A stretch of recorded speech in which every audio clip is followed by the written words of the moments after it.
Alhamdulillahi Rabbil Alamin. Nahmaduhu wa nasta'inuhu wa nastaghfiruh wa na'udzu billahi min syururi anfusina wa min sayyiati a'malina.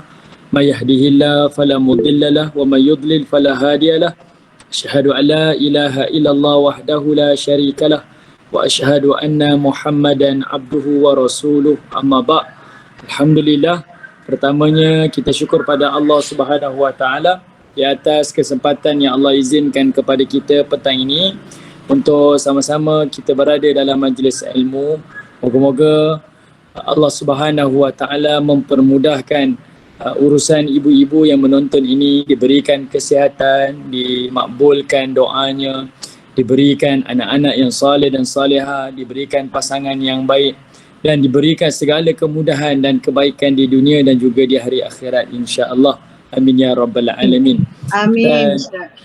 Dan memang dalam majlis ilmu ini adalah salah satu daripada tempat yang Allah mustajabkan doa. Sebab itu dengan kita melazimi majlis ilmu, kita hadir ke majlis ilmu ini menjadikan doa kita mustajab. Sebab majlis ilmu ni Nabi sifat sebagai raudhah min riyadil jannah. Salah satu daripada taman-taman syurga Allah yang berada di dunia. Sebab itu seorang ulama pada zaman dahulu dalam kalangan salafus salih, iaitu daripada kalangan tabi'in dan tabi'in, ada cerita tentang seorang wanita yang dalam keadaan dia ni tak dikurniakan zuriat.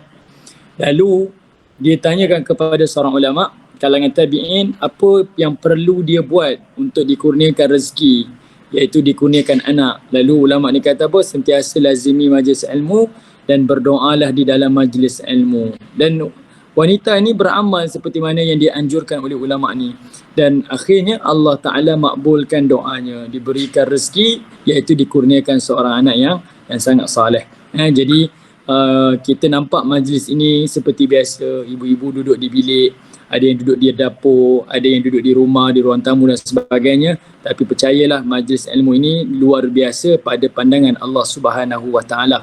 Moga-moga dengan kita berada dalam majlis ilmu ini, suka majlis ilmu, buat majlis ilmu sentiasa, Allah akan bimbing hati-hati kita supaya diberikan taufik dan hidayah.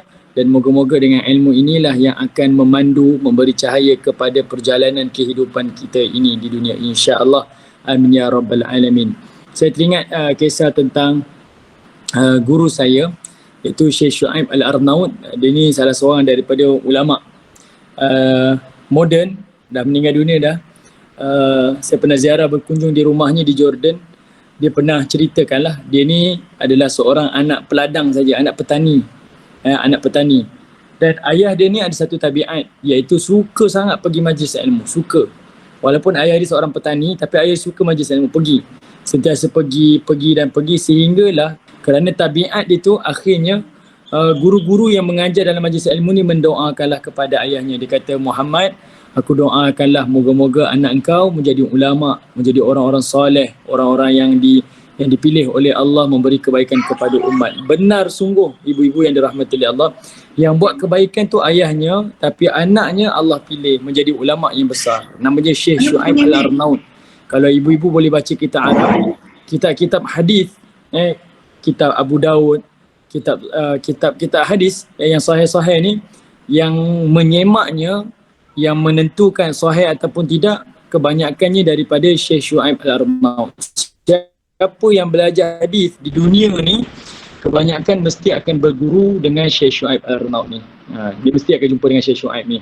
Nak kata dia orang soleh, sedangkan ayahnya bukan ulama. Jadi macam itulah dengan kita.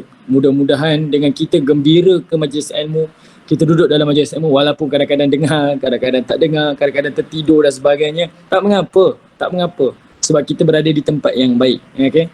Jadi moga-moga mungkin kalau kita tak dapat manfaat, mudah-mudahan Allah memilih zuriat-zuriat kita, pewaris-pewaris kita lah yang mendapat manfaat, insya-Allah. Amin ya rabbal alamin.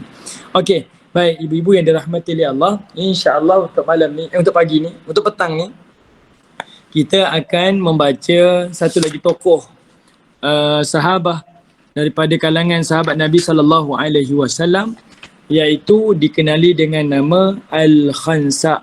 Okey, Al-Khansa ataupun nama sebenarnya adalah Tumaddar. Tumaddar. Dia adalah adik-beradik dengan Muawiyah. Yang Muawiyah ni antara gubernur yang meneruskan legasi Khulafa' Ar-Rasyidin. Okey, gubernur ni. Namanya Tumaddar. Dia adik-beradik lah dengan Muawiyah. Okey, baik, saya minta Puan Saadiah Ali sebagai wakil hari ini yang dipilih oleh Puan Hajar Rabitah untuk menjadi kami punya pembaca, insya-Allah. Silakan Puan. Bismillahirrahmanirrahim. Al-Khansa. Al-Khansa dan indahnya kesabaran di dalam Islam. Melalui lembaran berikut ini, kita akan hidup bersama seorang penyair besar dan seorang syahabiah yang mulia, yang bahagian besar dari syair-syairnya serta kisah-kisah indahnya di dalam Islam terukir dalam sejarah. Dialah Khansa binti Amr bin Ash-Shari' As-Sulamiyah. Hisham bin Al-Kalabi mengatakan Syak, Muawiyah dan Khansa. Namanya adalah Tumaddar, keturunan Bani Amr bin Ash-Shari'. Okey. Okey, baik. Terima kasih. Baik, beliau ni kenapa disebutkan ni? Sebab Sakhar Muawiyah ni merupakan nama besar dalam pemerintahan Islam ni selepas legasi sahabat Nabi sallallahu alaihi wasallam, iaitu selepas Amirul Mukminin Ali bin Abi Talib.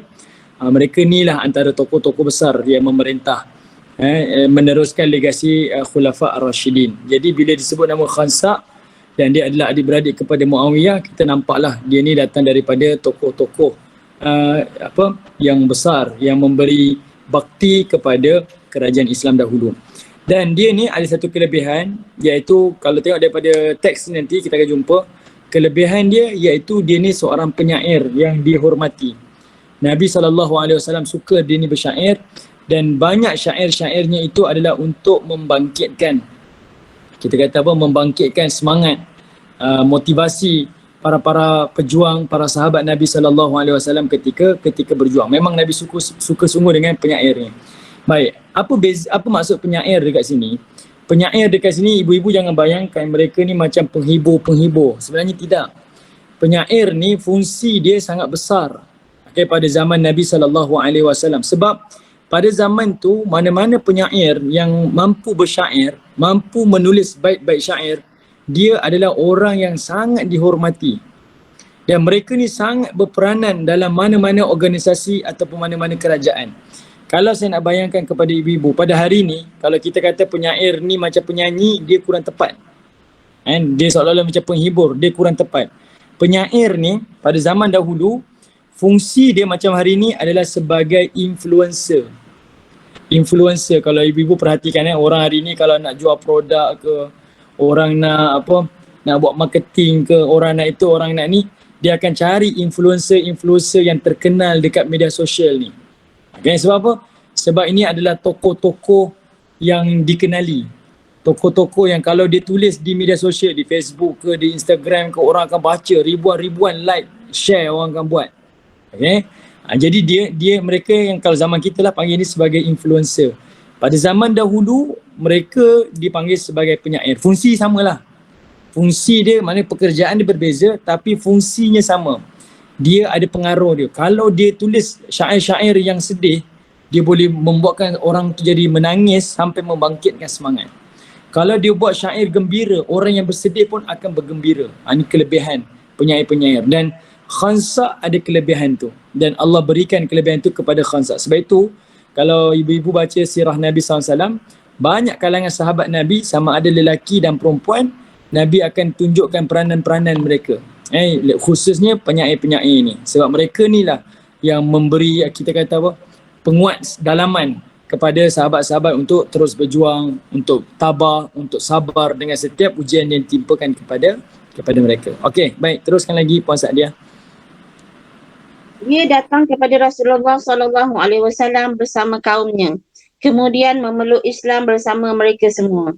Mereka menyebutkan bahawa Rasulullah SAW memintanya untuk membacakan syair kerana beliau merasa senang dengan syairnya. Maka Al-Khansa pun membacakan syair kepada Rasulullah SAW dan beliau bersabda, tambah lagi wahai Khansa. Okey, baik. Kat sini nak tunjukkan apa? Nabi SAW tu suka dengan syairnya. Dah habis baca dah syair ni, Nabi kata tambah lagi, baca lagi. Wahai Khansa. Nabi gembira, lapang dengan syair-syair yang dituturkan oleh Khansa. Baik, dekat sini menunjukkan kepada kita sebenarnya mana-mana platform yang boleh digunakan sebagai medan jihad ataupun medan dakwah, maka diharuskan dalam agama. Kalau macam zaman dahulu ni, syair ni adalah budaya pada zaman Arab.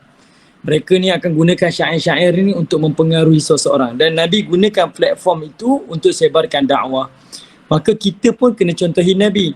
Kita gunakan platform Facebook, kita gunakan platform Instagram, kita gunakan platform macam Google Meet, Zoom dan sebagainya, buat kerja-kerja dakwah supaya mana-mana anak-anak muda ke ataupun sesiapa pun orang muslimin duduk kat platform-platform ni, dia sentiasa bertemu dengan orang yang melakukan gerak kerja dakwah. Dia buka Facebook, ada orang yang duk cerita tentang agama. Dia pergi Instagram, ada orang cerita tentang agama. Dia buka Google Meet, ada juga orang buat kuliah-kuliah agama. Maksudnya dia pergi mana-mana platform, ada kerja cerita-cerita agama ni, supaya orang tak menjadi lalai.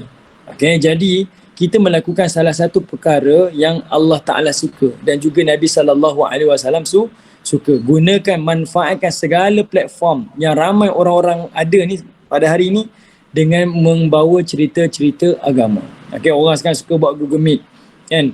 Kita sekarang semua secara online. Jadi kita ambil kesempatan. Kita tak boleh nak tunggu orang. Kita nak kena juga kuliah fizikal. Orang nak kumpul, sekarang orang takut COVID. Jadi Puan Haji Rabitah dan juga urus setiap lain ambil satu peluang. Okeylah kalau macam tu kita buat secara maya saja, online. Kita buat iaitu dengan Google Meet. Ini adalah perkara yang bagus. Bukan saya nak puji sebarang-sebarang, tapi saya nak tunjukkan inilah yang Nabi gunakan. Seperti mana zaman dahulu mereka ada ruang-ruang untuk mereka berhibur dan memberi pengaruh kepada orang lain, Nabi manfaatkan ruang-ruang tu. Sebab itu mana-mana penyair pada zaman Nabi, bila dia masuk Islam, Nabi sangat berlapang dada. Ibu-ibu kena nampak, mereka ni macam influencer. Dia beriman saja, belakang dia ada ramai follower dia yang akan ikut serta. Yang itu pengaruh penyair-penyair ni. Okey? Baik. Lagi Puan? Pada awalnya beliau hanya memerintahkan agar dia menyenandungkan satu bait atau dua bait syair sahaja, sehingga saudaranya bernama Muawiyah terbunuh. Kemudian saudaranya bernama Syakhar pun terbunuh, padahal dia adalah saudara yang paling disayangi di antara mereka berdua. Sebab Syakhar adalah seorang laki-laki yang lembut, dermawan dan dicintai oleh sanak kerabatnya. Maka setelah dia terbunuh, Al-Khansa pun banyak menyenandungkan syair-syair kesedihan kerana meratapi kepergiannya, dan salah satu syairnya adalah Mutaqarrib. Okey. Lagi baca sampai syair tu. Wahai mata, mengalirlah dan janganlah membeku. Tidakkah kau tangisi Syakhar yang dermawan? Tidakkah kau tangisi sang pemberani yang menawan? Tidakkah kau tangisi seorang pemuda sang pemimpin? Okey, baik. Kalau tengok di sini, yang Mutaqarrib tu adalah nama kitab. Okay, kitab yang mengumpulkan bait-bait syair yang ditulis ataupun yang dilontarkan oleh Khansa ni. Okey.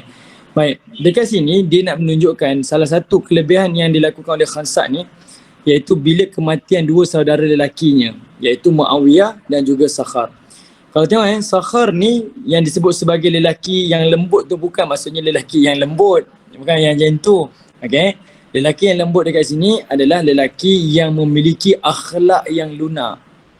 Okey, akhlak yang lunak, percakapan yang sopan santun, yang memang ada budi pekerti yang sangat disukai. Sebab orang Arab dia terkenal dengan watak keras dia kan. Terkenal dengan watak keras. Jadi bila ada orang yang ada kelunakan akhlak, dia lebih ketara berbanding dengan lelaki-lelaki yang lain. Sebab itu Sakhar ni dikenali sebagai lelaki yang lembut. Lembut tu bukan lembut patah tu ya, minta maaf ibu-ibu Dia ada lembut dari sudut akhlak dia, budi pekerti dia tu. Yang itu yang menawan hati-hati Khansa dan juga orang-orang yang bergaul dengan Sakhar. Jadi di sini dia hanya membawa contoh saja. Bila kematian dua saudara lelakinya, maka Khansa ni pun melontarkan bait-bait syair yang sangat memukau lah, yang sehingga menyebabkan orang yang mendengar tu jadi sedih, mengenangkan dua tokoh yang besar. Okey, kemudian Ibnul Asir mengatakan, Para ahli syair telah bersepakat bahawa tidak ada seorang wanita pun dari generasi sebelumnya maupun sesudahnya yang lebih ahli dalam bidang syair daripada dia. Okey. Ratapan kesedihannya itu sangat berpengaruh kepada dirinya sendiri maupun orang-orang di sekitarnya. Akan tetapi, setelah memeluk Islam, Al-Khansa' pun berubah dari seorang pencipta syair yang berisi ratapan dan tangisan berkepanjangan menjadi seorang pemilik kesabaran yang indah. Kesabaran inilah yang akan terlihat oleh kisahnya pada Perang Qadisiyah. Peperangan itulah yang telah mengukir sejarah tentang Perang Al-Khansa' dengan tinta cahayanya. Okey, baik. Khansa' ni dia terkenal dengan penyair yang suka tulis lirik-lirik sedih ni. Kalau ibu-ibu, zaman-zaman ibu-ibu dulu, siapa primadona air mata yang pelakon-pelakon filem dulu-dulu tu, kita tahulah. Kalau dia ni berlakon, kita tahu ini mesti cerita sedih ni. Dia macam tu. Okey, kita nampak dia punya watak dia tu. Kalau pelakon ni berlakon, ni ratu air mata kita kata. Jadi Khansa' ni syair-syair dia kebanyakan syair-syair yang membawa membawa genre sedih. Siapa dengar mesti akan terpaut dengan perkataan-perkataan dia dan boleh membawakan seseorang menangis. Dan kesan dia, Khansa' ni memberi kesan pada dia, syair-syair dia memberi kesan pada dia dan juga orang yang mendengar syair-syairnya. Tapi penulis membawakan bila dia ni masuk Islam, dia mula berubah. Dia tak lagi dah tulis syair-syair yang sedih ni, tapi dia membawa kepada syair-syair yang membangkit jiwa. Maksudnya kalau kita terlalu sedih, akhirnya kita boleh jadi putus asa. Sedih ni penting, tapi jangan sampai sedih yang membuatkan kita jadi putus asa, kita jadi lemah, kita jadi rendah diri, macam-macam. Kita tak nak macam tu. Kita nak biarlah kita ni sedih, tapi sedih yang membangkitkan jiwa. Jadi itulah Khansa'. Setelah dia masuk Islam, berubah. Okay, dia membawa syair-syair yang dia punya konten dia tu membina semangat, membina motivasi. Dan lepas ni ibu-ibu akan baca, kita akan tengok terkenal kesabaran Khansa' ni melalui syair-syairnya adalah melalui Perang Qadisiyah. Perang Qadisiyah ni adalah perang selepas zaman Nabi, dan peperangan itu adalah peperangan yang berlaku di antara kerajaan Islam bertembung dengan kerajaan Parsi, iaitu kerajaan Iran pada hari inilah, Parsi. Okey. Kenapa kalau ibu-ibu tengok dekat baris yang ke 1, 2, 3, 4. Dia kata apa? Tangisan yang berkepanjangan tu, maksudnya daripada tangisan berkepanjangan menjadi seorang pemilik kesabaran yang indah. Sebab nanti ibu-ibu akan tengok sebab dia ni ratu air mata tau. Tapi lepas dia masuk Islam, kita tak nampak lagi dia bersedih. Dia punya kesabaran dia tu, ketabahan dia dengan ujian-ujian kesedihan itu tak membuatkan dia menitis air mata dah selepas dia Islam. Yang itulah tokoh-tokoh sejarah ni nampak Al-Khansa' ni dia berubah daripada tokoh air mata menjadi tokoh yang sangat sabar, sangat tabah dengan ujian dia. Kenapa? Sebab nanti ibu-ibu akan tengok, dia ni adalah orang yang tak boleh tahan perasaan tau. Jenis kalau orang sedih dia pun bersedih juga. Tapi dia menukar emosi sedih dia tu melalui penulisan dia. Okay, kalau ibu-ibu tengok orang-orang yang pandai menulis ni, kalau dia marah, dia tak akan lontarkan kemarahan dia, tapi dia akan tulis. Dia kata apa? Dia akan luahkan perasaan marah tu dengan penulisan. Maksudnya apa? Saya pernah ingat lagi masa saya belajar dengan Ustaz Fahrul Muhammad Joy, mungkin ada ibu-ibu yang kenal. Dia kata apa? Penulis ni antara faedah dia bagus, iaitu dia mengawan daripada emosi membawa kepada akal. Sebab bila kita marah kan kita main kat emosi, kat hati ni. Tapi bila kita menulis, automatik perasaan tu kita bawa dekat akal. Sebab kita akan susun macam mana kita nak marah. Kan kita nak tulis perkataan-perkataan marah tu, dia akan membawa kepada akal dan akhirnya dia menghilangkan, melegakan kemarahan.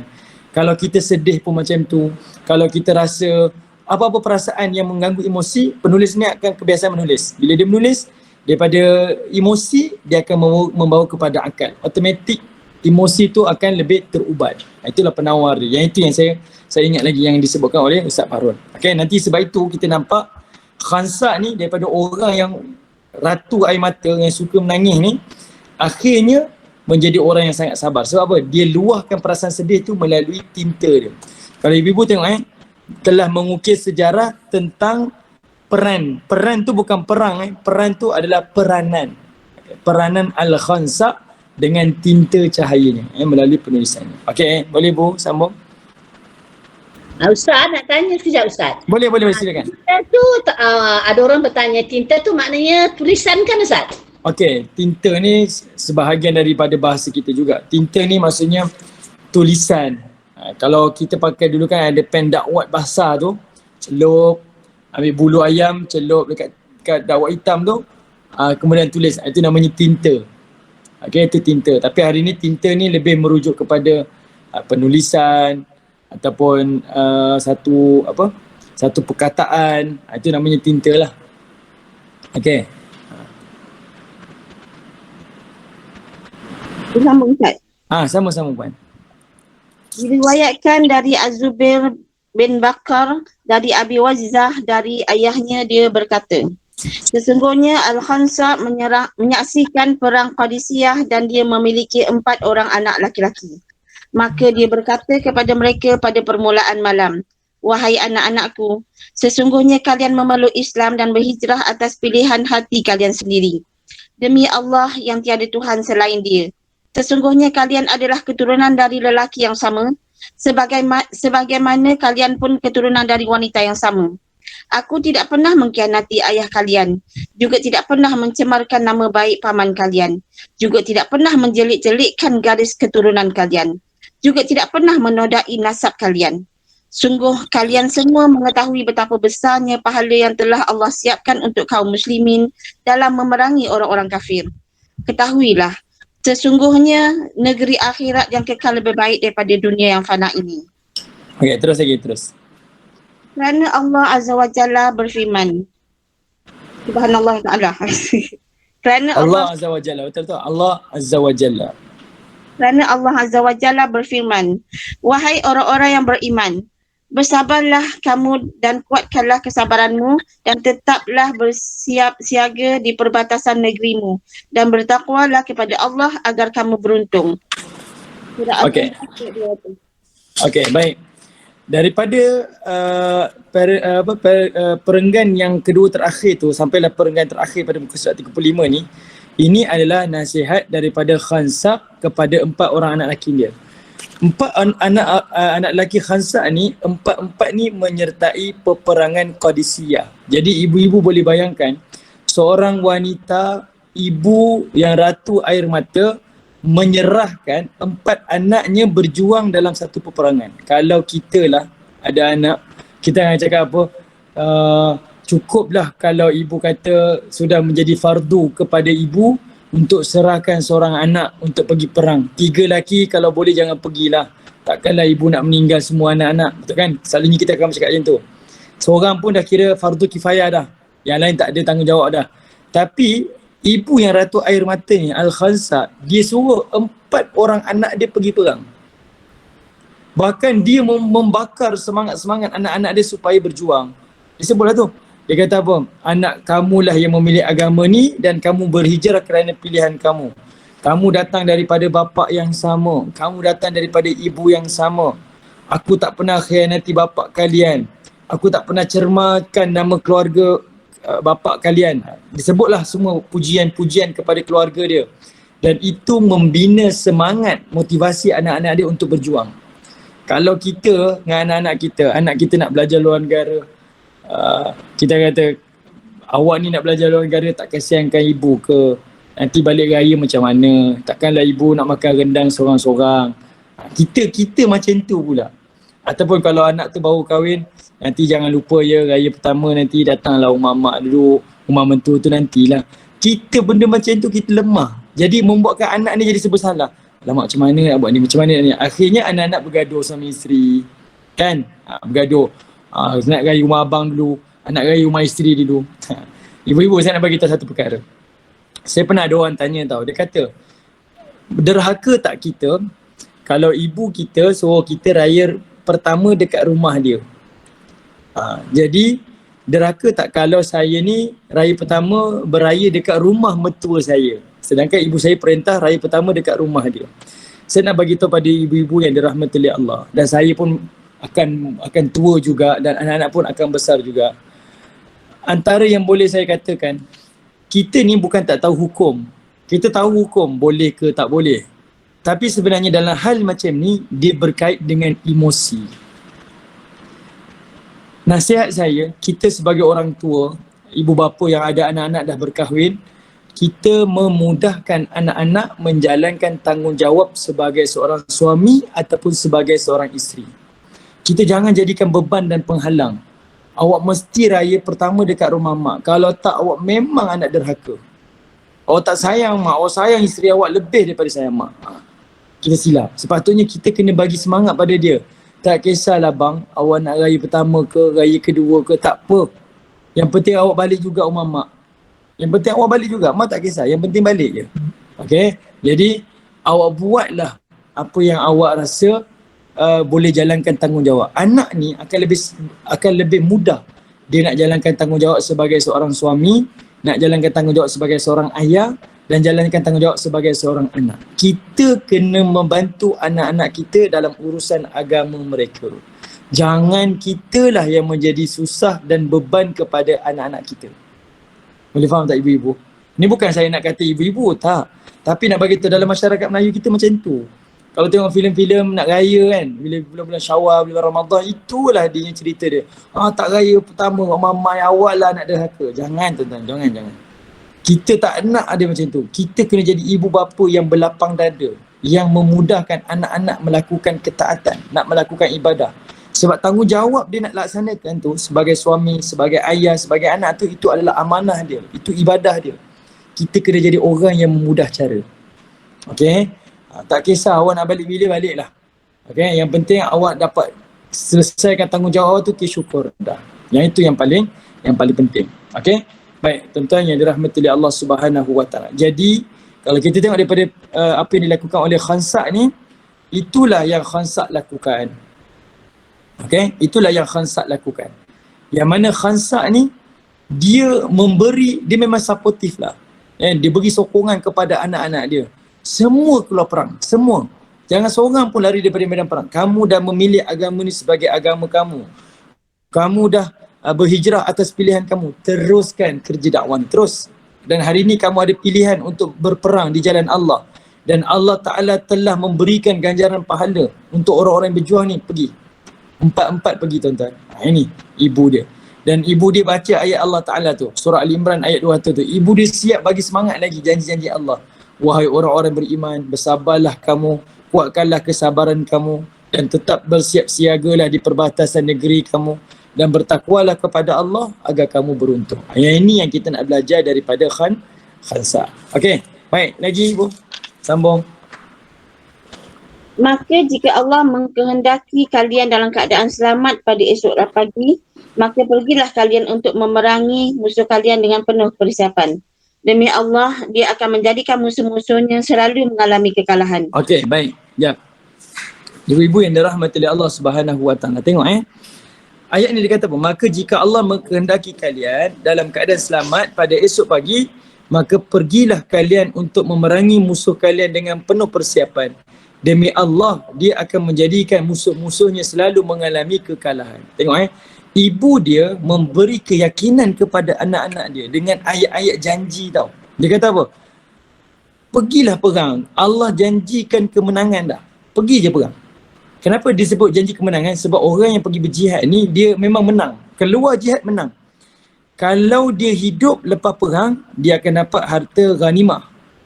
Kalau dia meninggal, dia tetap menang. Iaitu dia dalam keadaan mati syahid. Maksudnya orang pergi berjuang fisabilillah ni, dia tak ada kerugian. Kalau dia hidup pun dia beruntung, kalau dia mati pun dia beruntung. Tak ada kerugian. Dan ini semangat ibu dia memberikan semangat kepada anak-anak dia untuk menjalankan tanggungjawab. Dan saya suka ibu-ibu yang dirahmati oleh Allah. Benda ni kita sebut sebagai keyakinan lah. Kita mesti kena ada keyakinan yang kuat. Dan keyakinan yang kuat ni selalunya kita kena tengok setiap pagi kan kita sembahyang fardu subuh. Kemudian kita akan doa dalam kunut subuh kita kata apa? Allahumma dini fi man hadait wa afini fi man afait wa tawallani fi man tawallait wa barik li fi ma a'tait. Setiap doa yang kita baca dalam kunut tu, kalau kita faham, kita akan melalui seluruh hari kita dalam hari tersebut akan lebih bersemangat dan bertenaga. Sebab apa? Sebab kita sedang berdoa kepada Tuhan sekalian alam. Tuhan yang memakbulkan segala hajat. Dan Tuhanlah yang memberi perlindungan kepada kita. Tak ada orang lebih berkuasa daripada Tuhan. Kita sedang minta daripada awal pagi ni. Minta keselamatan untuk hari itu, minta hidayah untuk hari itu, minta keberkatan pada hari itu. Kita minta pada Allah Ta'ala. Jadi ibu dia ni nak tunjukkan keyakinan dia tinggi. Tuhan jamin kemenangan untuk kamu, pergilah. Tak ada, ibu tak kisah, pergi. Macam tu. Keyakinan tu kita kena ada. Okey. Itu yang pertama. Yang kedua, kalau cerita buat keyakinan ni ibu-ibu, sebenarnya kita sebagai orang mukmin tidak ada satu pun yang kita kena takut dan kita kena runsing dalam hidup ni. Memang takut dan runsing ni adalah fitrah manusia. Tapi yang saya boleh kata, kita sepatutnya tak perlu rasa runsing dan tak perlu rasa takut dalam hidup ni. Sebab apa? Cuba ibu-ibu baca dalam surah Al-Falaq. Allah kata apa? Qul a'udzu birabbil falaq min syarri ma khalaq wa min syarri ghasikin idza waqab. 3 ayat pada surah Al-Falaq. Al-Falaq ni dia salah satu surah yang dikenali sebagai surah Al-Mu'awizatain. Iaitu 2 surah pelindung. Kalau ibu-ibu dalam keadaan ketakutan, kerisauan, kebimbangan, nak berhajat pertolongan Allah, bacalah surah Al-Falaq, Qul a'udzu birabbin nas, dan bacalah surah Qul a'udzu birabbil falaq. Ini 2 surah yang Nabi amalkan. Kalau Nabi takut, Nabi bimbang, Nabi risau, Nabi akan baca 2 surah Al-Falaq. Macam kita sekarang ni musim Covid, kita tak tahu pergi masjid takut kena Covid, pergi pasar raya takut kena Covid, pergi pasar, pergi jalan-jalan takut kena Covid. Kita kena baca surah Al-Falaq dan juga surah An-Nas. Ni kena baca surah ni. Sebab 2 surah ni adalah surah pelindung. Apa yang saya nak bagi tahu pada ibu? Bila Allah kata apa? Qul a'udzu birabbil falaq. Berdoalah, berkatalah, aku mohon perlindungan Rabb Tuhan Al-Falaq. Al-Falaq ni kalau ibu-ibu buka terjemahan Quran, Al-Falaq ni merujuk kepada waktu subuh. Tuhan waktu subuh. Min syarri ma khalaq, daripada kejahatan seluruh makhluk. Wa min syarri ghasikin idza waqab, dan daripada kejahatan malam yang makin gelap gelita. 3 ayat pertama ni ibu-ibu, kalau kita tengok Allah nak kata apa? Kalau seorang mukmin bangun daripada tidur, dia baca Qul a'udzu birabbil falaq, ya Allah, aku minta perlindungan daripada Tuhan waktu subuh. Pagi-pagi kita bangun, kita takut. Adakah rezeki yang saya nak makan? Macam manalah kehidupan saya? Macam manalah saya nak besarkan anak-anak saya? Sepatutnya kita jangan risau sebab kita sedang minta pertolongan daripada Tuhan yang Maha Berkuasa. Kemudian kita lalui pagi-pagi kita, sepanjang hari kita. Mungkin kena zalim ditindas oleh majikan, mungkin tak disukai oleh kawan-kawan, mungkin dikhianati oleh orang lain, ataupun mungkin dalam keadaan kesusahan, kesulitan. Allah kata min syarri ma khalaq, minta perlindungan Allah daripada kejahatan seluruh makhluk. Seluruh makhluk ni, sama ada makhluk tu berakal ke tak berakal, kita minta perlindungan Allah. Tak ada orang boleh berikan kita bahaya dan musibah melainkan Allah. Bayangkan, Allah dah melindungi kita. Kemudian wa min syarri ghasikin idza waqab, bila masuk waktu malam pula kita kata, wahai Allah, aku minta perlindungan daripada kejahatan malam yang semakin gelap gelita. 3 ayat tu nak bagi tahu apa? Waktu siang Allah lindungi, sepanjang hari Allah lindungi, waktu malam pun Allah lindungi. Maksudnya orang mukmin tak perlu risau dalam kehidupan ni. Jangan takut. Yang kita takut sepatutnya kepada Allah, bukan kepada makhluk. Ni nak membina keyakinan diri seperti mana Al-Khansa membina keyakinan anak-anak dia. Okey? Baik, dan ayat ni ibu-ibu yang dirahmati oleh Allah. Tak apa, ibu-ibu sambung lagi. Okey? Ibu Sa'diah, okey, sambung Apabila kalian melihat peperangan telah berlangsung sengit, telah berkobar dengan hebat, dan telah berselimut api di seluruh penjurunya, maka bersegeralah kalian memasuki medan perang dan bertempurlah bersama pemimpin kalian demi kehormatan pasukan. Raihlah ghanimah dan kehormatan di negeri keabadian dan kemuliaan. Maka anak-anaknya pun keluar menuju medan perang dengan memegang teguh nasihat dan perkataan ibunya. Ketika fajar subuh telah menyingsing, mereka pun bersegera menuju markas-markas pasukan. dan anak pertama di antara mereka bersenandung. Okey, baik. Sekejap. Okey. Baik. Lepas ni kita akan tengok dia punya sajak-sajak dia, syair-syair daripada anak-anak dia. Cuma yang benda yang saya sangat suka dekat sini, nampak tak? Pengaruh ibu dia tu sangat mempengaruhi anak-anak dia. Kita tanya pada diri kita, saya ni sejauh mana pengaruh saya kepada anak-anak saya? Maksudnya kalau ibu dia boleh cakap satu perkataan sampai anak dia dengar, anak dia genggam dan sampai anak dia boleh korbankan nyawa, ertinya ni ibu yang luar biasa, sebab dia takkan hanya boleh mempengaruhi dengan perkataan, mesti ibunya memiliki akhlak yang baik, akhlak yang lunak kan. Sebab kita sendiri tanya, saya ni dulu dengar tak cakap mak saya, kenapa saya tak boleh dengar cakap mak saya? Sebab kadang-kadang mak kita tak meraihkan kita, kadang-kadang kita nampak mak kita ni ada buat benda salah, kita nampak. Jadi macam mana seorang anak tu boleh betul-betul dipengaruhi oleh perkataan ibu dia? Sebab kita boleh kata ibu dia bukan sekadar powerful pada perkataan dia, tapi dari sudut akhlak dia, dari sudut pergaulan dia dengan anak-anak tu, sampai apa ibu dia suruh anak tu boleh terpengaruh, anak tu boleh ikut cakap ibu dia. Yang ini yang kita nak dapat ni. Yang ini yang kita nak dapat.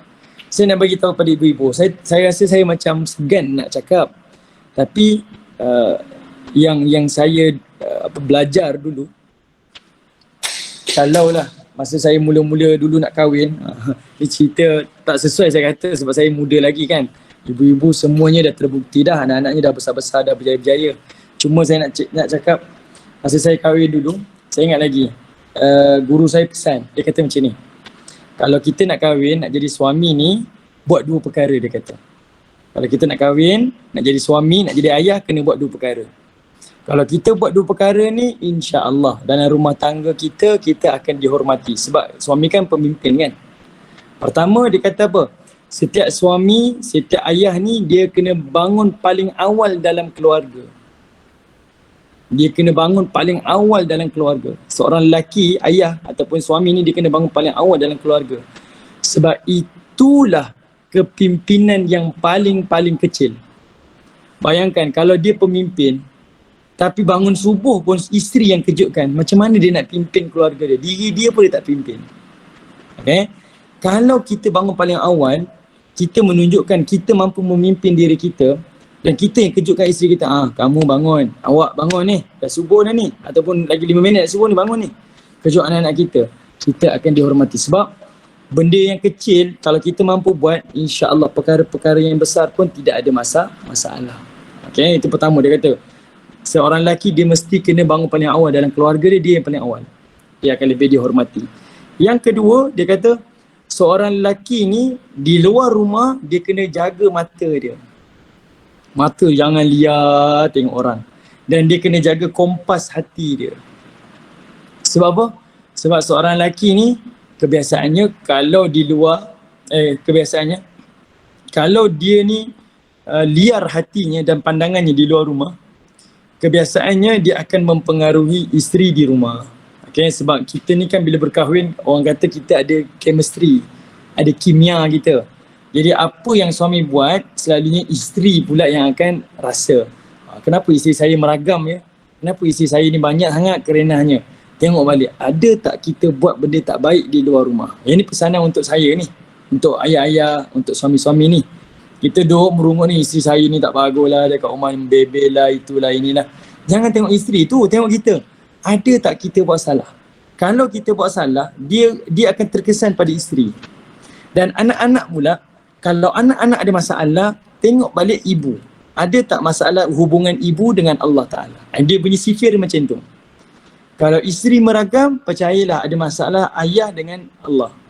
Kalau anak-anak meragam, percayalah ada masalah ibu dengan Allah. Itu dia punya sifir dia. Okay? Saya tak pandai, bukan saya mengajak ibu-ibu ya. Ibu-ibu dah lepas dah zamannya. Ini zaman saya. Zaman saya nak besarkan anak-anak. Ibu-ibu testimoni dah terbukti anak-anak ramai dah berjaya dah. Okay? Saya anak kecil-kecil lagi. Tapi itulah nasihat yang saya pegang.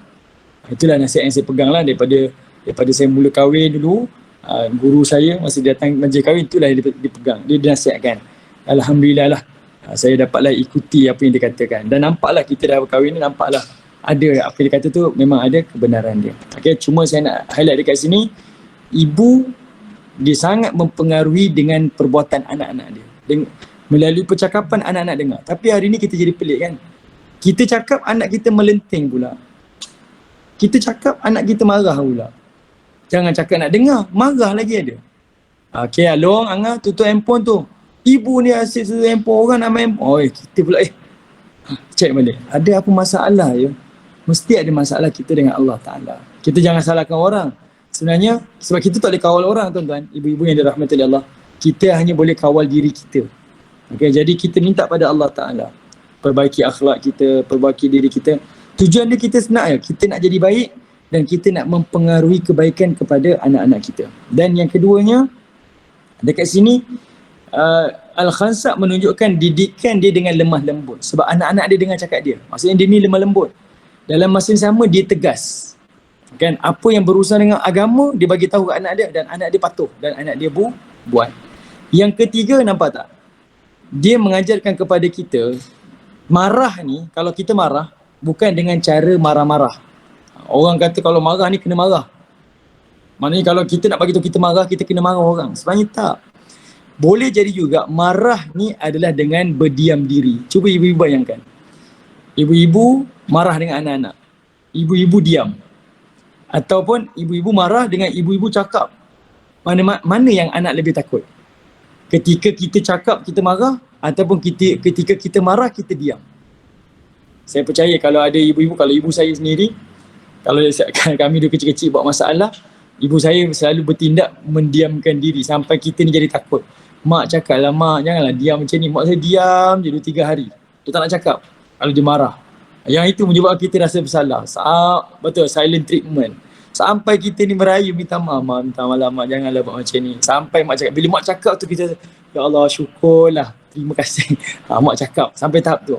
Nak mengajar kita, marah ni tak semestinya dengan marah-marah. Okay, boleh jadi diam tu pun anak kita boleh rasa marah tu.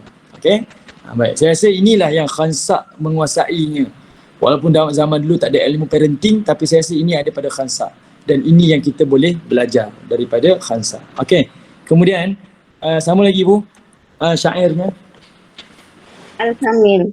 Wahai saudara-saudaraku, sesungguhnya wanita tua penasihat itu telah menasihati kita ketika dia memanggil kita tadi malam.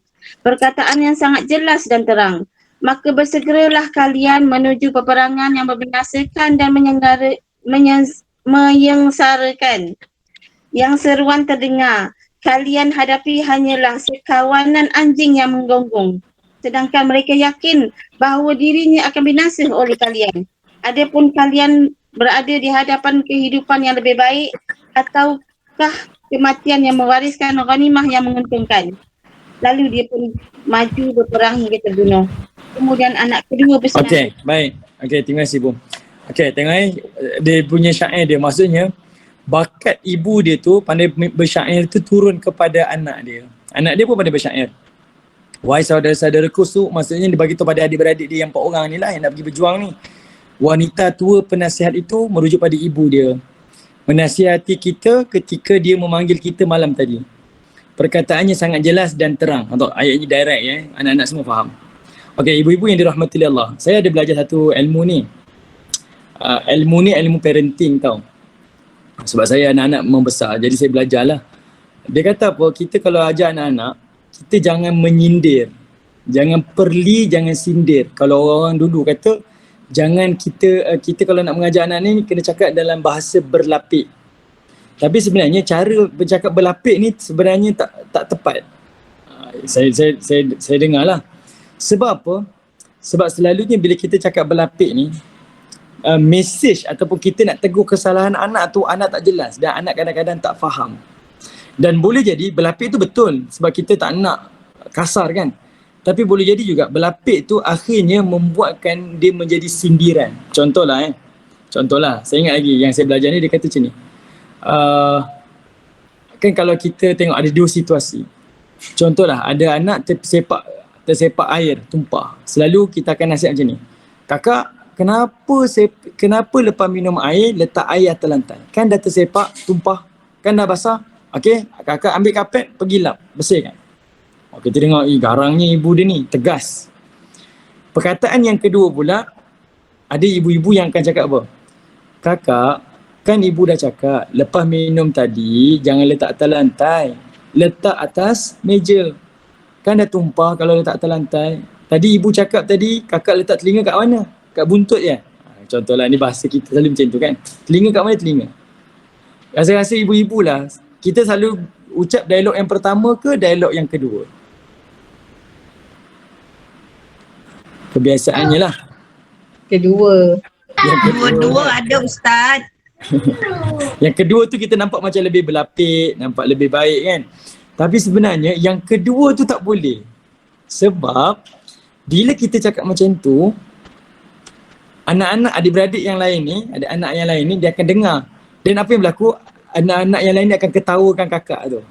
Tengok ibu cakap telinga dia kat buntut. Macam tu lah contohlah. Dia ketawakan. Akhirnya apa akibatnya? Anak yang salah tadi tu dia tak belajar daripada kesalahan, tapi dia rasa marah dengan ibu dia. Dan dia rasa marah dan berdendam dengan adik-beradik yang ketawakan dia. Akibat dia buruk lah.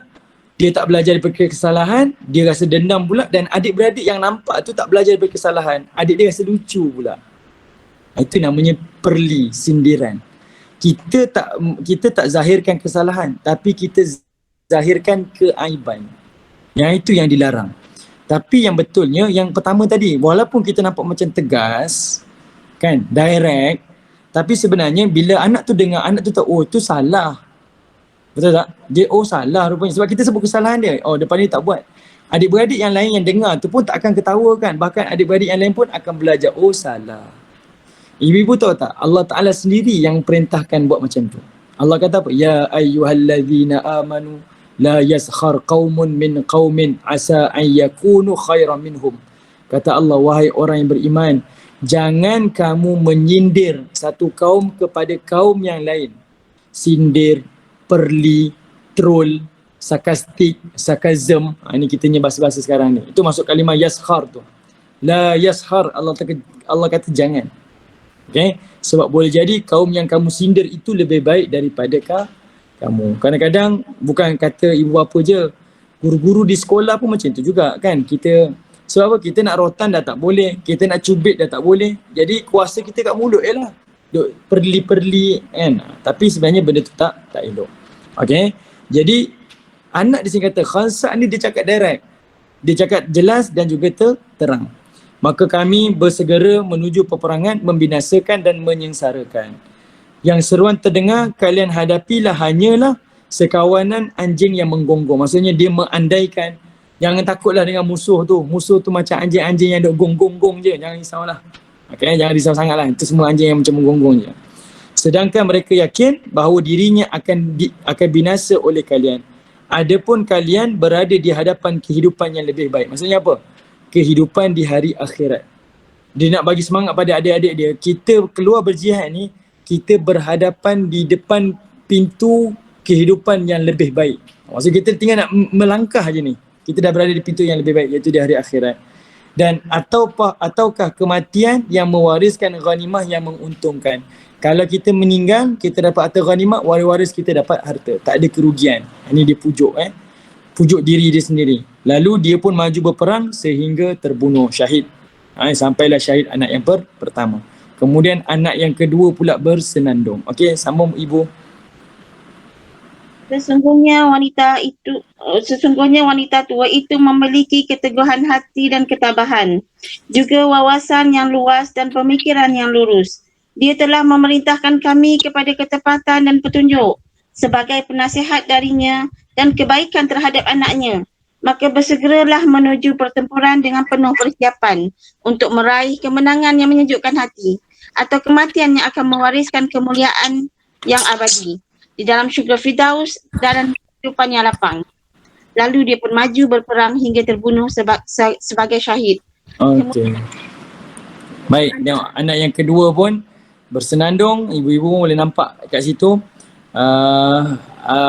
bait-bait syair yang hampir-hampir sama macam abang dia.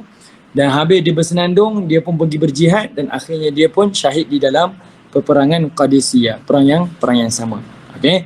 Baik, kemudian anak yang ketiga pula bersenandung. Teruskan Bu. Kemudian anak yang ketiga bersenandung. Majzu al-Kamil. Demi Allah, kami tidak akan mendurhaka wanita tua itu walaupun dengan satu huruf. Sungguh, dia telah memerintahkan kepada kami untuk berperang sebagai bentuk kasih sayang, nasihat, kebaikan yang tulus dan kelemah lembutannya. Maka bersegeralah menyerang dalam pertempuran yang penuh bahaya hingga kalian mendapati keluarga Kisra, yakni Kaisar, dalam kekalahan, atau mereka akan membobol benteng perlindungan kalian. Sesungguhnya kami melihat kelengahan kalian sebagai kelemahan, sedangkan seorang pemberani di antara kalian merupakan bantuan dan kedekatan. Lalu dia pun maju berperang hingga terbunuh sebagai syahid. Okey, baik. Terus lagi Ibu, terus. Kemudian anak keempat bersenandung, Al-Kamil. Aku bukanlah putera Al-Khansa ataupun Al-Akhram. Bukan pula putera Am yang memiliki keagungan dan keberanian. Jika aku tidak bergabung dengan pasukan yang memerangi pasukan Persia, maju dengan kekuatan di samudera perang yang pahit demi kemenangan di dunia dan mendapatkan ghanimah atau kematian di jalan yang paling mulia. Lalu dia maju bertempur hingga terbunuh sebagai syahid. Kemudian beritanya sampai kepada ibu mereka. Pada saat itulah sejarah meminjam padanya untuk menuliskan bagaimana kondisi ibu yang pejabat itu.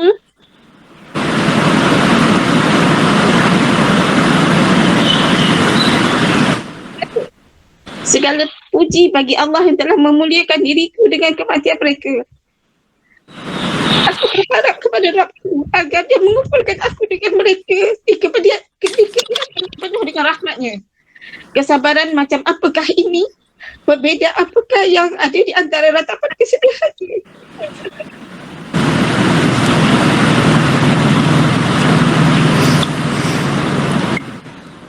Itulah Islam. Wahai saudariku, itulah pendidikan keimanan bagi hati hingga ia tunduk terhadap perintah Allah dan redha terhadap ketentuannya. Itulah rasa cinta yang sangat besar terhadap Allah dan Rasulnya. Tetapi sesuatu yang mahal dan sangat berharga demi rasa cinta itu. Okey, baik. Terima kasih kepada Ibu. Okey, baik. Kita baca pun kita boleh. Ustaz, sebelum Ustaz di penerangan ini Ustaz, ada orang tanya lagi Ustaz. Okey, boleh. Dalam keempat anak dia yang sedang bersenandung ni, bersenandung tu boleh tak kita ertikan macam seolah-olah mendeklamasikan? Okey, terima kasih. Soalan yang sangat baik. Orang Arab ni zaman dahulu, mereka ni memang terkenal sebagai bangsa yang suka bersyair tau. Kalau ibu-ibu pergi Mekah, sampai hari ni cuma orang sekarang ni tak pandai bersyair. Sampai hari kalau ibu-ibu pergi Mekah, kita tengok orang driver bas ke mana-mana, dia selalu cakap telefon. Perasan tak? Kalau kita pergi Mekah, pergi umrah, pergi haji, dia bercakap je tak berhenti-henti. Kalau kita ni jenis kat WhatsApp je kan, tapi diorang kat sana bercakap. Sepanjang bas berjalan, sepanjang tu dia bercakap. Tak tahu dengan siapa dia menyeimbang. Dia suka bercakap tau. Itu memang kepakaran orang Arab. Dia memang ada kekuatan dekat mulut dia. Jadi, kalau ibu-ibu baca sirah Nabi SAW, memang sahabat-sahabat Nabi ni kadang-kadang nak berperang, kadang-kadang sebelum nak angkat senjata, kadang-kadang nak bagi tahu kabar bahaya, mereka akan bersajak. Cuma kita kata nak mendeklamasikan sajak tu macam nampak macam kita rasa macam pelik lah. Takkanlah saat-saat getir ni tiba-tiba bersajak pula kan. Macam tak kena kan. Tapi budaya mereka macam tu. Kekuatan daripada mulut tu. Dan percakapan dia tu memberi kekuatan. Boleh memberi kesan, pengaruh kepada jiwa orang yang mendengar. Itu orang Arab. Sampai hari ni macam tu. Okay. Boleh katalah nak deklamasikan. Tapi saya sendirilah, kalau saya terjemahkan pun saya takkan kata deklamasikan saja. Sebab dia macam benda tak natural tau. Takkanlah orang nak tengah-tengah nak kena berperang ni tiba-tiba bersajak pula. Macam tak kena. Bayangkan kalau orang Melayu tengah-tengah nak berperang ni tiba-tiba dia bersenandung-senandung pula kan. Orang Melayu kan dia menyanyi-nyanyi. Macam tak kena pula. Tapi orang Arab macam tu lah. Okay, tapi syair dia bukan macam kita. Kalau kita bersyair kan kita ada ramah macam tu. Dia tak. Dia dengan nada yang kuat tau. Kuat. Kalau dibaca teks-teks Arab tu dia ada bermadah lebih kurang. Tapi kalau ibu pernah dengar tak lagu Brothers yang Lagu apa tu? Alah, apa saya lupa dah. Apa nama tajuk dia tu? Sekejap. Yang lagu dia Hayya bil jihad Iz azizan amush syahizan Iz azizan amush syahizan Wala suwasiril adu. Kalau ibu-ibu dengar, itu antara dia macam luahan hati tau. Luahan hati, tapi dipanggil sajak lah. Dan dia punya nada dia tu bukan nada meleweh-leweh tau. Tak, dia nada tu dengan nada semangat. Jadi kalau kita faham keadaan dia, kita faham sajak tu bukan sajak yang mendayu-dayu, melemah-lemahkan, tak. Tapi sajak yang membina semangat. Dia cakap dengan bahasa yang kuat, dengan suara yang lantang, macam orang berkhutbah. Macam tu. Itu gambaran dia lah. Jadi macam itulah deklamasi, kita kata deklamasi sajak yang disebut oleh 4 orang anak Khansa ni. Okey. Betul. Terima kasih Puan Mazlina. Lebih pada nak memberi motivasi, luahan rasa dia. Okey, baik. Kita baca pun kita nampak sedih. Macam mana 4 orang anak ni sebelum dia nak berjuang, dia bersajak. Ibu yang mendengar ni dekat telinga dia tau. Kan dia kata tadi, Al-Khansa ni menjadi saksi dalam peperangan Qadisiyah. Maksudnya dia tengok perang tu. Dan anak dia sebelum keluar tu, anak dia bersajak dulu. Dan ibu dia dengar. Kita sebagai ibu, apa perasaan kita? Kita tahu anak kita nak berjuang ni, yang korban tu bukan korbankan harta, korban tu adalah korban nyawa. Dan sajak tu dengan sajak yang penuh dengan penghargaan kepada ibu dia yang bagi semangat, yang bagi dorongan untuk dia berjuang, yang membantu dia untuk beribadah kepada Allah. Dan ibu dia menjadi saksi syahidnya anak-anak ni. Kita rasa bukan seorang tau, tapi 4 orang anaknya yang syahid. Okey, baik ibu-ibu yang dirahmati oleh Allah Ta'ala. Pada perenggan yang kedua, muka surat 38 tu, kan penulis dia kata apa? Apakah yang ada di antara ratapan kesedihannya untuk saudaranya untuk mematahkan hati dan kesabarannya yang indah atas kematian seluruh anaknya? Itulah Islam, wahai saudariku. Itulah pendidikan keimanan bagi hati hingga ia tunduk terhadap perintah Allah dan redha terhadap ketentuannya. Itulah rasa cinta yang sangat besar terhadap Allah dan Rasulnya, serta persembahan dengan segala sesuatu yang mahal dan sangat berharga demi cinta rasa itu. Baik. Kita tengok yang ini cerita pasal peperangan. Cuba kita tengok pada konteks zaman kita. Baru ni saya ada sembang dengan kawan saya. Ceritalah, ada kawan dia. Kawan saya, dia punya kawan lah. Dia kata apa? Kawan dia ni, anak dia kecil-kecil. Ni cerita semangat lah bagi kita, bagi ayah-ayah muda ni nak bagi semangat. Dia kata, dia anak dia kecil-kecil lagi. Yang paling besar pun baru dah 6-12 tahun. Yang paling kecil umur 4 tahun. Tapi dia train semua anak dia setiap malam semua tidur pukul 9.30 malam. Setiap malam. Tak ada orang boleh tidur lebih daripada 9.30 malam. Semua 9.30 malam rumah dah gelap, semua tidur. Dan dia akan pastikan anaknya bangun setiap pagi pukul 5 pagi. Dengan tahajudnya, dengan Qurannya, dengan wiridnya. Kita yang dengar ni kita kata mustahil lah, takkanlah anak-anak kecil boleh buat.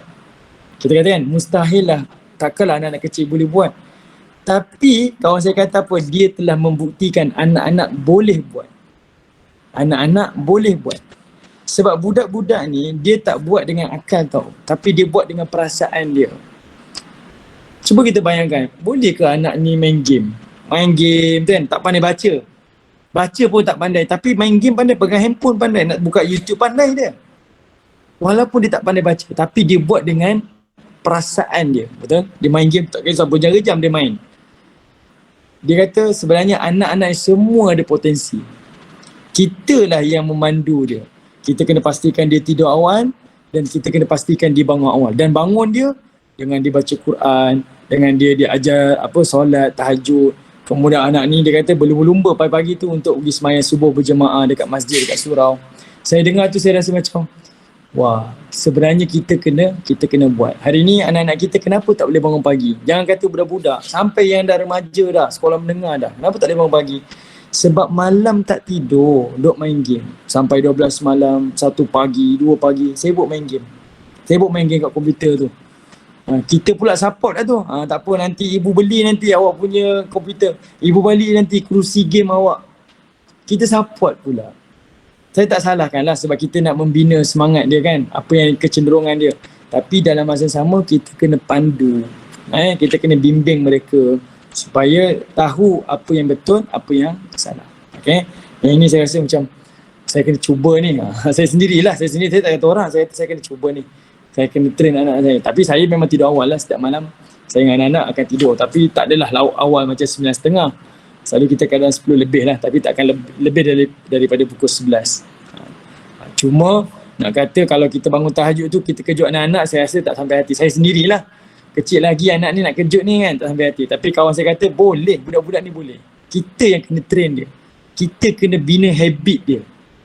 Sebab selain kita nak membina kejayaan ni dengan nasihat, dengan percakapan, salah satunya kita kena membina habit kepada anak-anak. Itu antaralah yang saya dengar lah. Tapi ibu-ibu, kalau ibu-ibu boleh search kat Google, ada satu family ni, dia dikenali dengan nama Profaz. Profaz. P-R-O-F-A-Z-Z. Profaz. Ni kalau ibu-ibu ada buat kursus, kan, Puan Hajar Rabita kalau nak buat kursus ibu-ibu kan, saya elok ajak ibu dia ni, yang Profaz ni. Dia ada 5 orang anak lelaki. 5 anak lelaki dia profesional dan 5 adalah Al-Hafiz. Laki tau, semua tau, bukan perempuan. Kalau perempuan kita boleh tahu, oh dia lebih nak mudah dibentuk. Ni semua laki yang lasak-lasak semua ni. 5 profesional. Yang sulung seingat saya dia lawyer. Yang kedua pakar mata, hospital pengajar UPM. Yang ketiga pakar bedah. Yang keempat accountant. Yang kelima motivator. Semua ni Al-Hafiz, hafal 30 juzuk, lelaki semua. Ibu dia belajar jauh sampai overseas. Ibu dia belajar sampai ke Ireland tak silap saya. Ireland ke mana tak. Tapi ibunya berhenti kerja dengan niat nak membesarkan anak-anak dia. Dan saya rasa, saya baca tu memang inspirasi lah. Sangat-sangat menginspirasikan sebab dia seorang tanpa orang gaji, dia boleh uruskan 5 anak dia, dia boleh pastikan anak dia jadi orang yang pandai dan akademik. Dalam masa sama anak yang boleh hafaz Quran. Okay, anak yang ada akhlak. Sebab saya berkawan dengan salah seorang daripada anak-anak 5 orang ni. Jadi saya tahulah macam mana dia punya perangai dia. Sebab ada orang pandai je akademik kan, tapi sudut akhlak tak ada kan. Tapi alhamdulillah saya tengok subhanallah adik-beradik semua hebat-hebat. Maksudnya benda ni ada. Cuma kita je yang tak berapa yakin. Boleh ke tak boleh? Boleh ke tak boleh? Okay. Kalau Khansa dia berjihad dia dengan membawa anaknya ke medan jihad. Jihad kita sebagai ibu-ibu ayah-ayah ni, jihad kita dalam rumah tangga saja. Okay. Ini antara kita lah. Sama-sama kita doakan Allah Ta'ala. Okay. Baik. Ibu, lagi ibu. Demikianlah Al-Khansa, seorang ibu dari 4 orang pahlawan yang telah mempertaruhkan nyawa mereka di jalan Allah dengan sangat mudah dengan menuruti nasihat ibunya kepada mereka. Sehingga mereka semua bersemangat untuk meraih kemuliaan syahid di jalan Allah. Adakah ibu muslimah lain yang melahirkan anak-anak seperti para pahlawan itu yang rela membawa roh mereka di tangannya demi berperang di jalan Allah, di mana mereka semua bertempuh melawan orang-orang yang memerangi agama Allah sampai mereka meraih ghanimah atau mati sebagai syahid, supaya mereka dapat hidup kekal di sisi Allah juga di dalam lembaran-lembaran sejarah. Okey, baik. Sekarang ni kita tengok saya tak kata orang lain lah, tapi kita tengok masyarakat kita macam mana. Hari ni ibu-ibu kita tak sibuk ajar anak kita kenal Allah, kenal Rasul. Kita sibuk kenalkan anak-anak kita dengan apa? Jadi penyanyi, jadi pemain bola, jadi pemain tenis, pemain badminton, jadi penghibur, jadi pelakon, jadi penari. Kadang-kadang saya rasa macam kita dah hidup di zaman mana sekarang ni. Kita sendiri fikir. Okay? Sebab dalam agama ni dia ajar kita sebagai ibu apa, kena bawa anak-anak kita ni kenal Allah dan juga kenal Rasul. Bila anak-anak dia ajar untuk kenal Allah dan Rasul, percayalah anak-anak ni insya-Allah dia akan kenal siapa orang tua dia. Dan insya-Allah dia akan kenal siapa dirinya yang sebenar. Sebab apa? Sebab bila anak-anak ni dia ajar untuk kenal Allah, dia mesti akan baca Quran. Dia mesti. Bila dia baca Quran, dia akan tengok Allah Ta'ala perintahkan untuk birwalidain, berbuat baik kepada ibu bapa dia. Kalau dia kenal Nabi SAW, dia mesti akan baca hadis Nabi SAW. Yang mana Nabi kata apa? Redha Allah terletak pada redha ibu bapa. Kemurkaan Allah terletak kepada kemurkaan ibu bapa. Sebab itu ibu bapa kita lah ni kena kenalkan anak kita kepada Allah dan kenalkan anak kita kepada Rasulullah. Sebab bila mereka kenal Allah dan Rasul, automatik dia akan kenal siapa ibu bapa dia. Dan lagi utama, dia kenal siapa dirinya yang sebenar. Kita tak payah susah-susah, nak nanti dah besar jangan hantar mak ke rumah orang tua, nanti jangan lupakan mak, jangan itu, jangan. Kita jangan tak payah risau, tak payah rusing. Ingatlah, ajar anak kita, saya ni, sekarang cakap diri saya ni, kenal Allah, kenal Nabi SAW. InsyaAllah anak kita akan kenal siapa kita. Okey, ibu terus ya.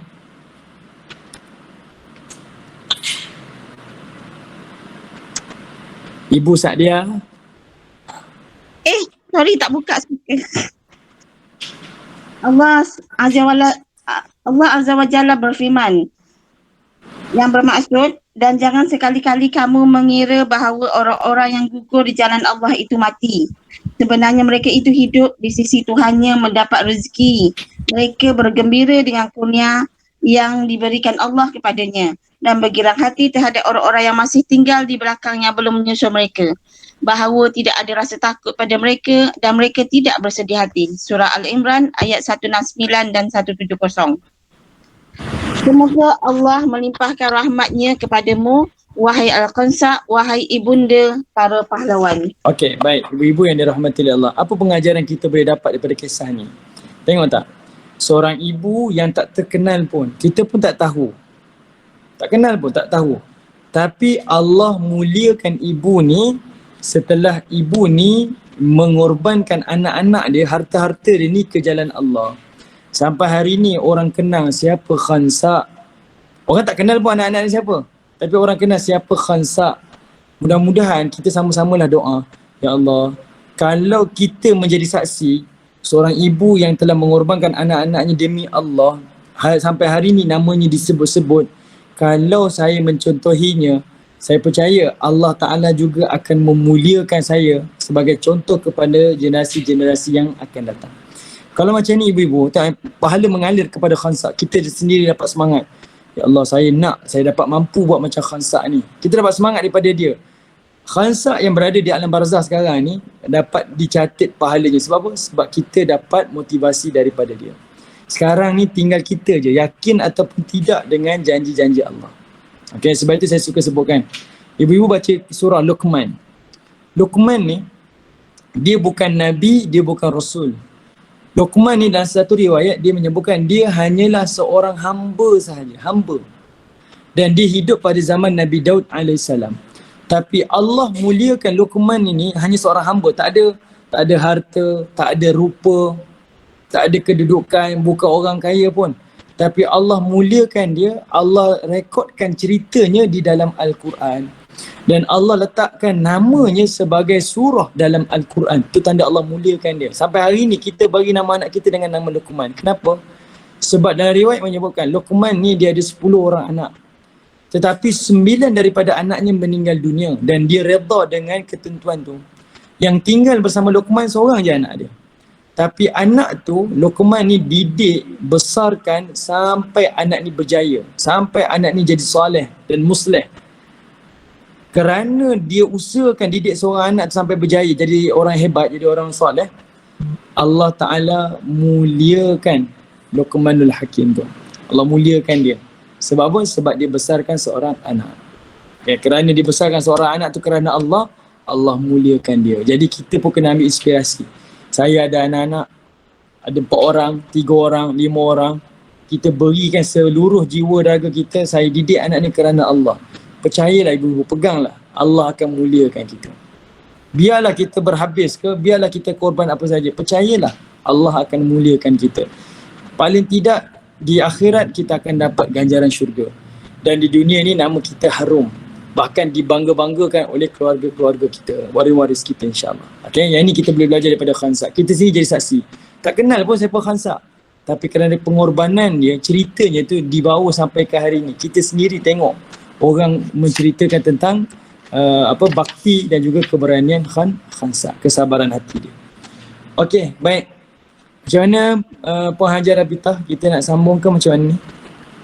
Saya rasa kita buka pada soalan Ustazah, Ustaz, kalau ada sesiapa ialah berpandukan kepada pengalaman-pengalaman Ustaz yang bergaul dengan ramai orang di sekitar Ustaz. Mungkin ada ibu-ibu yang ingin mencedok lah sedikit sebanyak pengalaman daripada Ustaz tu, boleh mengemukakan soalan pada Ustaz lah, kita buka soalan. Tapi saya rasa saya yang kena ambil semangat ambil ilmu daripada ibu-ibu. Kadang-kadang usia tidak menjaminkan ilmu, dan ilmu itu biasanya diraih dengan pelajaran dan pergaulan persekitaran. Mungkin kita memang lebih berusia daripada Ustaz, tapi pergaulan kita mungkin tak sampai ke tahap tu. Kan, jadi sebagai editor Ustaz pun memang terbuka macam terdedah luas lah pada semua tajuk-tajuk yang ibu-ibu ni mungkin dalam mendidik anak-anak amat-amat memerlukan sangat. Jadi kalau ada sesiapa yang ingin bertanya, dipersilakan lah. Cuma boleh. Satu saja saya ingin bertanya pada Ustaz. Boleh. Sebagai ibu-ibu muda, kalau macam kita ni kan ibu-ibu tua, sebagai ibu-ibu muda pada hari ini, adakah dalam mendidik dalam mendidik anak-anak untuk menjadi berjaya dunia dan akhirat, kita berteraskan kepada Al-Quran ataupun kita berteraskan kepada kedua-dua cabang, Al-Quran dan juga akademi? Kerana untuk mengimbangi akhirat dan dunia, kalaupun dia berjaya akhirat, dunia dia tidak menguasai, dia akan tertipu oleh dunia. Jadi apa pendapat Ustaz? Okey, baik. Okey, sebenarnya kita tak ada pilihan melainkan seorang ibu dan seorang ayah ni dia kena didik anak dia dengan ikhlas. Okay, dia punya kata kunci dia ikhlas. Ikhlas. Dan ikhlas ni dia ada dua. Okay. Ikhlas ni dia ada dua. Okay, ikhlas ni ada dua. Pertama, iaitu maksud ikhlas, didik anak-anak dengan ikhlas, pertama iaitu mendidik anak-anak kerana Allah. Kan bila masuk ikhlas ni, saya didik anak adalah kerana Allah. Maksud mendidik anak kerana Allah yang pertama tu adalah mendidik anak-anak mengikut kehendak Allah, bukan kehendak kita. Saya doktor, saya nak anak saya jadi doktor, itu kehendak kita. Saya nak anak saya jadi Perdana Menteri, itu kehendak kita. Saya nak anak saya jadi lawyer, itu kehendak kita. Kalau kata didik anak kerana Allah, artinya mendidik anak-anak kerana mengikut kehendak Allah. Macam mana nak didik anak mengikut kehendak Allah? Kita kena tengok balik. Iaitu Allah Ta'ala perintahkan kita, Allah hidupkan kita dengan dua je. Pertama sebagai khalifah, yang kedua sebagai hamba Allah. Okay. Pertama sebagai khalifah, ja'ilun fil ardi khalifah. Allah kata apa? Kami jadikan manusia dekat dunia sebagai khalifah. Yang kedua, Allah jadikan manusia ni sebagai hamba Allah. Wa ma khalaqtul jin wal ins illa liya'budun. Tidaklah kami jadikan jin dan manusia melainkan untuk menyembah kami, menyembah Allah Ta'ala. Kita ni kalau mendidik anak-anak kerana Allah, maksudnya didik mengikut kehendak Allah. Jadi sebagai khalifah, sebagai hamba Allah. Apa maksud dua ni? Didik anak menjadi hamba Allah, artinya kita kena didik anak kita dengan ilmu agama. Dilengkapi dengan hukum hakam, tahu apa yang haram, apa yang harus, apa yang wajib, apa yang boleh, apa yang tak boleh, kita bagi tahu. Iaitu belajar hukum agama. Tujuan dia apa? Tujuan untuk jadi baik. Tujuan tu untuk anak tu jadi baik. Dia sendiri jadi baik. Dia tahu apa yang haram, apa yang halal, apa yang makruh, apa yang harus. Yang kedua, kita didik anak kita menjadi khalifah. Khalifah. So Allah berkehendak kita ni hamba Allah dan khalifah Allah kan.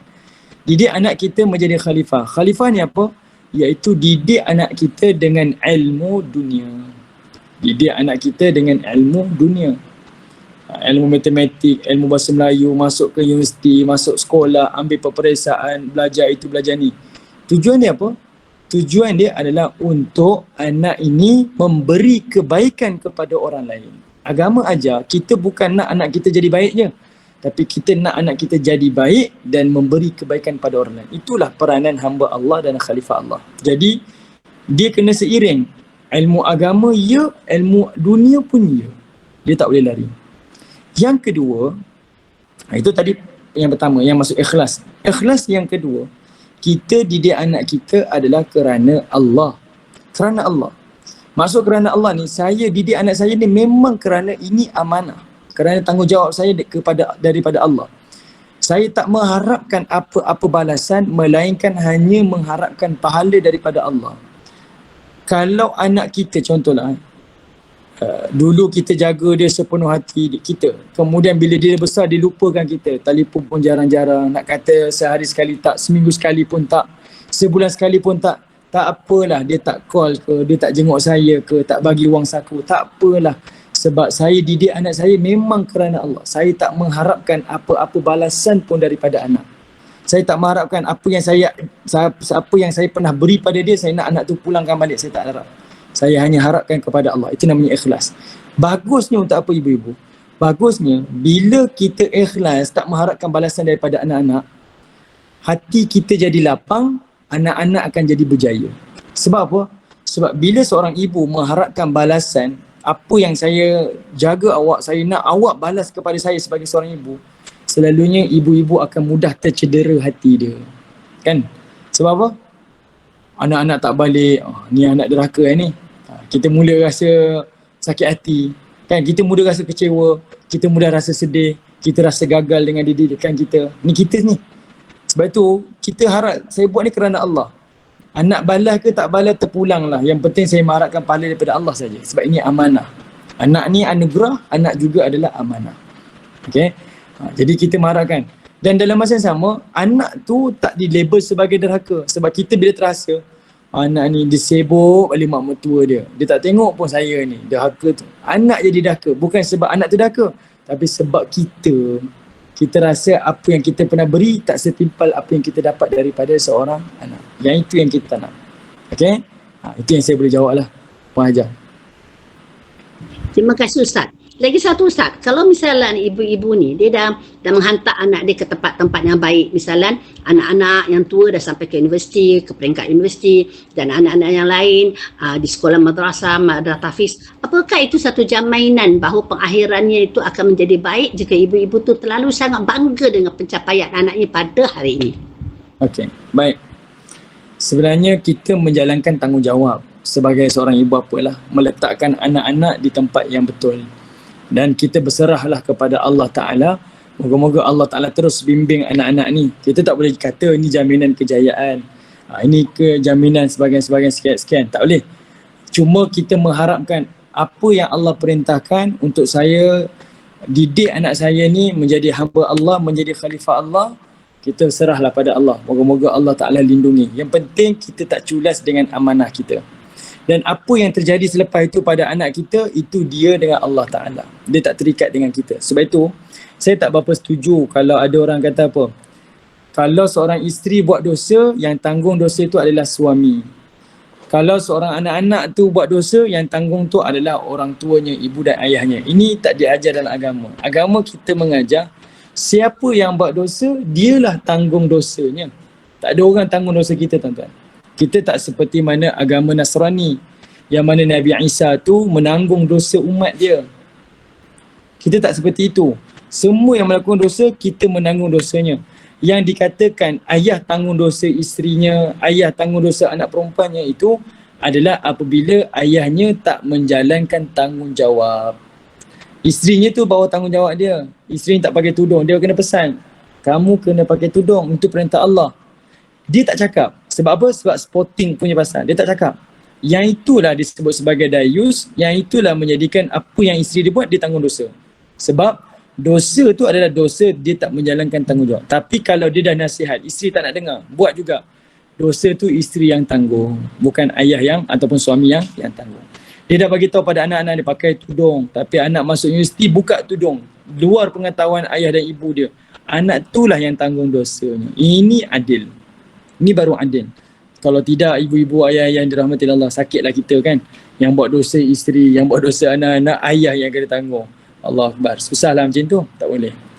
Ini agama yang mengajar macam itu. Jadinya, soalan daripada Puan Hajar Rabitah, kita telah melaksanakan tanggungjawab kita. Kita dah didik dia, kita dah besarkan dia, kita dah letakkannya di tempat-tempat yang baik dan sewajarnya.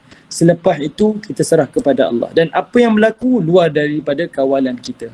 Okay, itu urusan dia dengan Allah Subhanahu wa Ta'ala. Cuma ada satu hadis yang menarik untuk kita baca, ibu-ibu.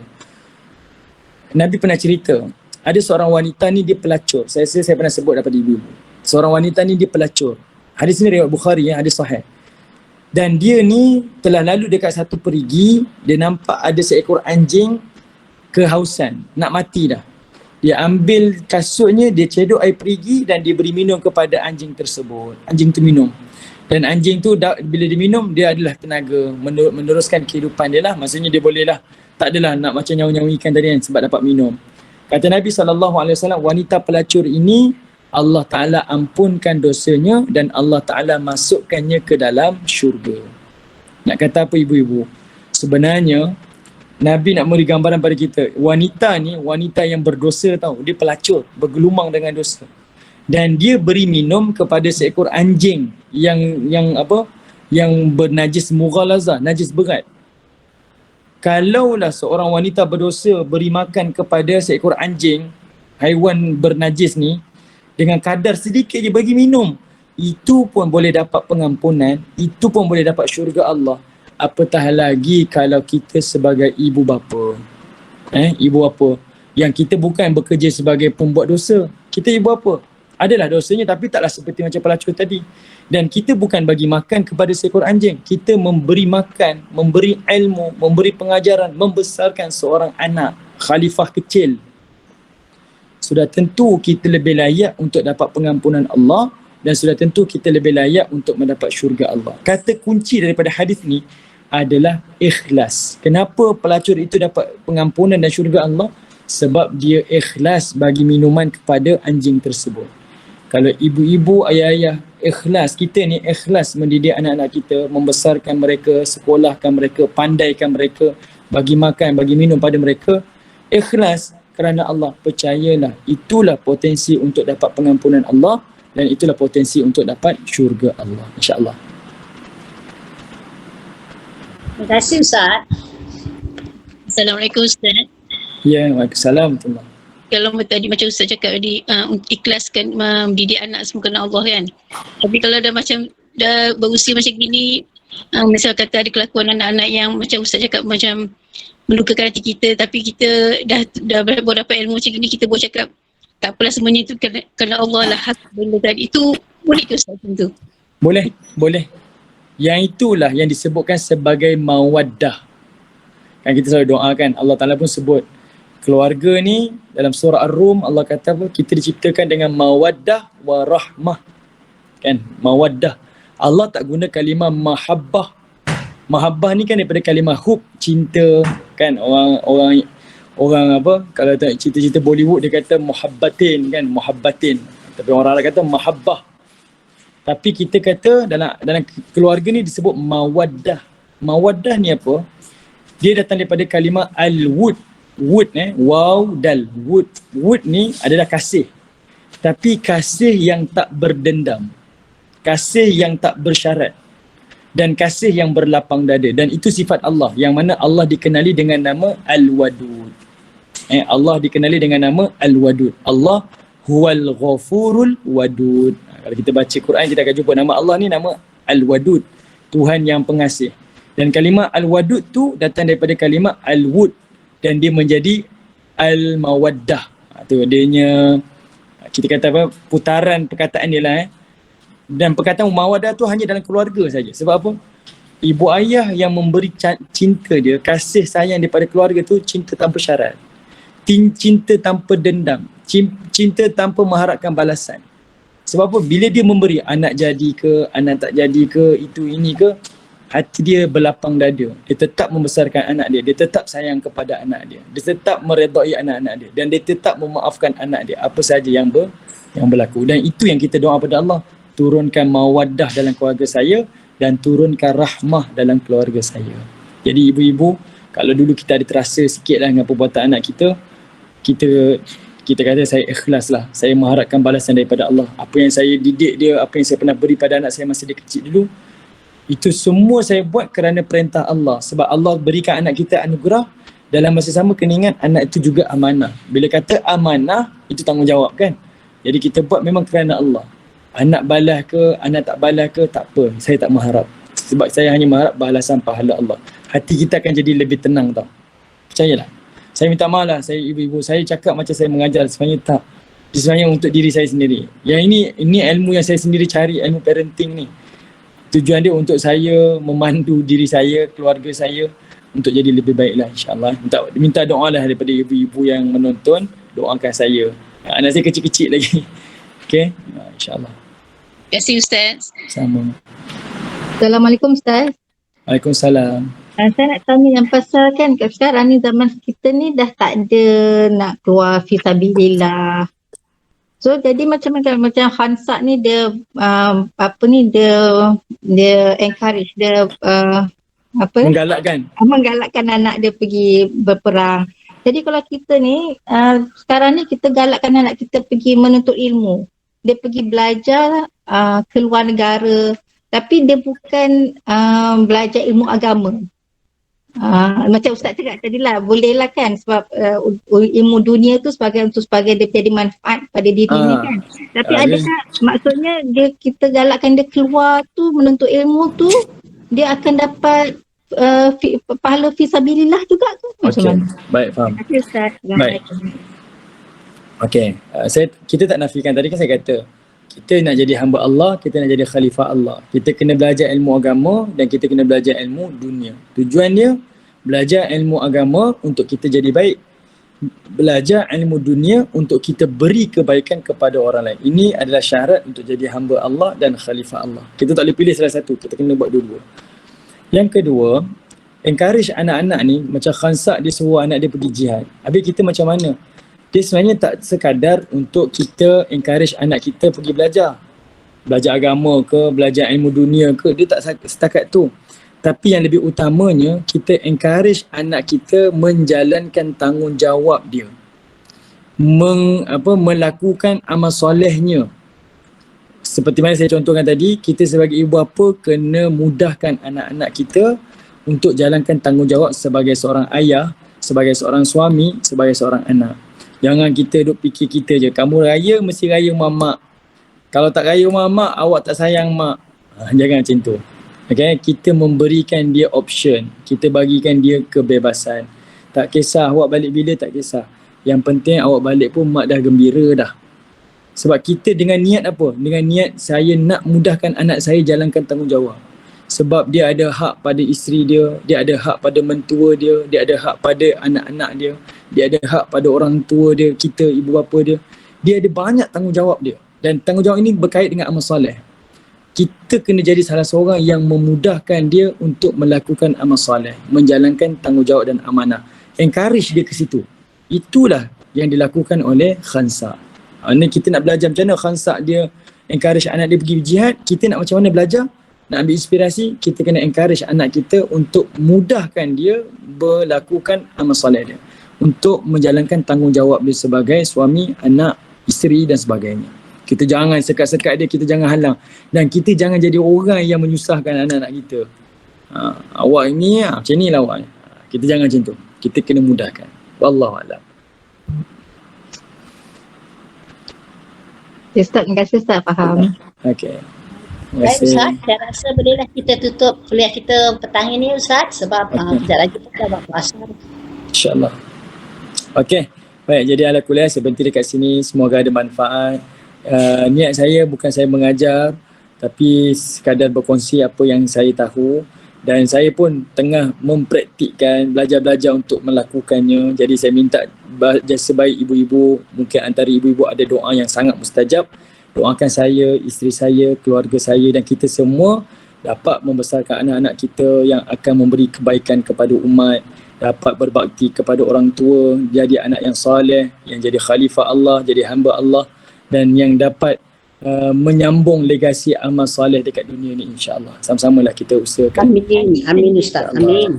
Jadi ala kuliah saya berhenti dekat sini. Semoga ada pahala daripada majlis ini. Sama-sama kita ikhlas dan semoga Allah Ta'ala memilih kita untuk pertemuan yang akan datang, insya-Allah. Assalamualaikum warahmatullahi wabarakatuh.